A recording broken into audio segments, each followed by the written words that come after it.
പീഡനക്കേസിൽ arrest ഉറപ്പായതോടെ ഒളിവിൽ പോയ നടൻ സിദ്ദിഖ് സംസ്ഥാനത്തിന് പുറത്തേക്ക് കടന്നേക്കാമെന്ന സംശയത്തിൽ സംസ്ഥാന പോലീസ് മേധാവികൾക്ക് പ്രത്യേക അന്വേഷണ സംഘം ലുക്കൌട്ട് നോട്ടീസ് നൽകി. സിദ്ദിഖിനെ കുറിച്ച് വിവരം ലഭിക്കുന്നവർ ഉടൻ തന്നെ Thiruvananthapuram city police commissioner, crime branch SP എന്നിവരെ ബന്ധപ്പെടണമെന്നാണ് നോട്ടീസിൽ പറയുന്നത്. ഫോട്ടോ സഹിതം എല്ലാ സ്റ്റേഷനിലും പതിക്കാനാണ് നോട്ടീസ്. അതേസമയം സിദ്ദിഖ് സുപ്രീം കോടതിയിൽ മുൻകൂർ ജാമ്യാപേക്ഷയും നൽകിയിരിക്കുകയാണ്. കൂടുതൽ വിവരങ്ങളുമായി സുധീഷ് ഗോപാൽ ചേരുന്നുണ്ട്. സുധീഷ്, സിദ്ദിഖിനെതിരെ വളരെയധികം നിർണായകമായ രീതിയിൽ തന്നെയാണ് ഇപ്പോൾ അന്വേഷണം പുരോഗമിക്കുന്നത്. എന്നിരുന്നാൽ കൂടിയും എവിടെയാണ് ഉള്ളത് എന്ന് സംബന്ധിച്ച് ആശങ്ക നിലനിൽക്കുന്നതിനാൽ ഒരു ലുക്കൌട്ട് നോട്ടീസും പുറപ്പെടുവിച്ചിട്ടുണ്ട്. എല്ലാ സാധ്യമായ വഴികളിലൂടെയും സിദ്ദിഖിനെ കണ്ടെത്തുക എന്നുള്ളൊരു ലക്ഷ്യത്തിൽ തന്നെയാണ് അന്വേഷണ സംഘമുള്ളത്. നിലവിൽ എങ്ങനെയാണ് ഈ അന്വേഷണങ്ങളൊക്കെ പുരോഗമിക്കുന്നത്? വിഷ്ണു, മിനിഞ്ഞാന്ന് രാവിലെ മുതൽ തന്നെ സിദ്ദിഖിനെ പിടികൂടുന്നതിനുള്ള അന്വേഷണവും തിരച്ചിലുമെല്ലാം തന്നെ പ്രത്യേക അന്വേഷണ സംഘത്തിന്റെ നേതൃത്വത്തിൽ നടന്നു വരികയാണ്. എന്നാൽ ഇതുവരെയും അതൊന്നും തന്നെ ഫലപ്രാപ്തിയിൽ എത്തിയിട്ടുമില്ല. ഇത് വലിയ വീഴ്ച തന്നെയാണ് അന്വേഷണ സംഘത്തിന്റെ ഭാഗത്തു നിന്ന് ഉണ്ടായതായാണ് വിലയിരുത്തപ്പെടുന്നത്. കാരണം സിദ്ദിഖിന് മുൻകൂർ ജാമ്യം ലഭിക്കില്ല എന്ന വിലയിരുത്തൽ നേരത്തെ തന്നെ ഉണ്ടായിരുന്നു.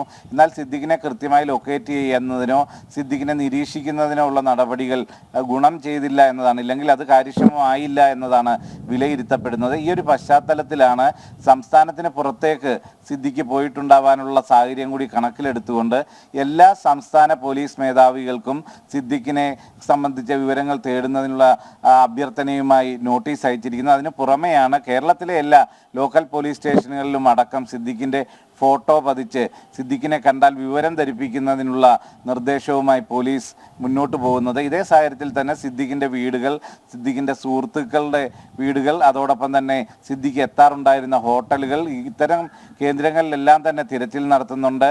ഫോൺ കോൾ ഡീറ്റെയിൽസ് വെച്ചുള്ള പരിശോധനകൾ നടത്തുന്നു.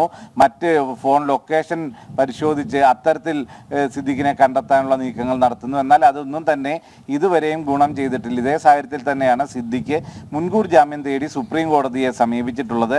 അതിൽ സിദ്ദിഖ് പ്രധാനമായും പറയുന്നത് ഇത് അമ്മയ്ക്കുള്ളിലെയും മറ്റും ചില തർക്കങ്ങളാണ് പരാതിക്ക് അടിസ്ഥാനം.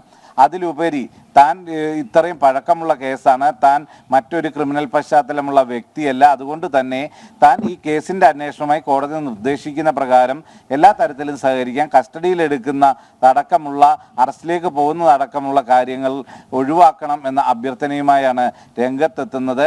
അതോടൊപ്പം തന്നെ ഈ പരാതിക്കാരി മുൻപ് സമൂഹ മാധ്യമങ്ങളിൽ പ്രചരിപ്പിച്ച ചില കാര്യങ്ങൾ, വർഷങ്ങൾക്ക് മുമ്പ് പ്രചരിപ്പിച്ച ചില കാര്യങ്ങളും ചൂണ്ടിക്കാട്ടിക്കൊണ്ടാണ് മുൻകൂർ ജാമ്യത്തിന് ശ്രമിക്കുന്നത്. ഇതേ സാഹചര്യത്തിൽ സർക്കാരും അതോടൊപ്പം തന്നെ ഈ പരാതിക്കാരിയും തങ്ങളുടെ ഭാഗം കൂടി കേട്ട ശേഷമേ ജാമ്യം നൽകാവൂ എന്ന തരത്തിൽ തടസ്സ ഹർജിയുമായും രംഗത്തെത്തിയിട്ടുണ്ട്.